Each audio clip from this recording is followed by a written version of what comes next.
Good evening. আমি এখন দেখাবো চিকেন পকোড়া। চিকেন পকোড়ার জন্য চিকেন নিয়ে নিচ্ছি, মশলা নিয়ে নিচ্ছি আদা পেঁয়াজ রসুন, তার সঙ্গে দিচ্ছি লেবু রস, আর দিচ্ছি একটু হলুদ আর একটু লঙ্কা গুঁড়ো, আর দিচ্ছি একটু নুন। ভালো করে মাখিয়ে এটাকে আমি 1 ঘন্টার জন্য চাপা দিয়ে রেখে দেবো।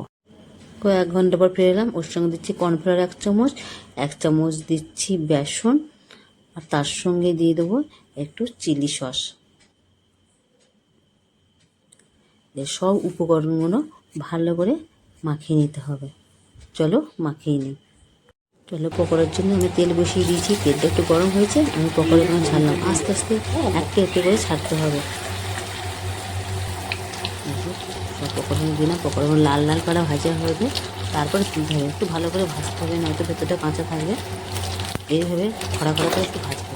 চলো, ভাজা হয়ে গেল, আমি পকোড়াগুলো এবার তুলে নিচ্ছি। আর কারা কারা পকোড়া খেতে ভালোবাসো অবশ্যই জানিও। আর সবাইকার জন্য আজকে সন্ধ্যের টিফিন। দেখো আমার পকোড়া রেডি হয়ে গেল।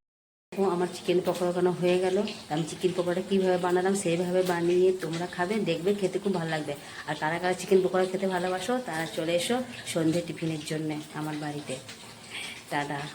চিকেন পকোড়া আমার রেডি হয়ে গেছে। চাট মশলা ছিল না বলে তাই লেবুর রস দিলাম। কে কে খেতে ভালোবাসো আমাকে অতি অবশ্যই কমেন্টে জানিও।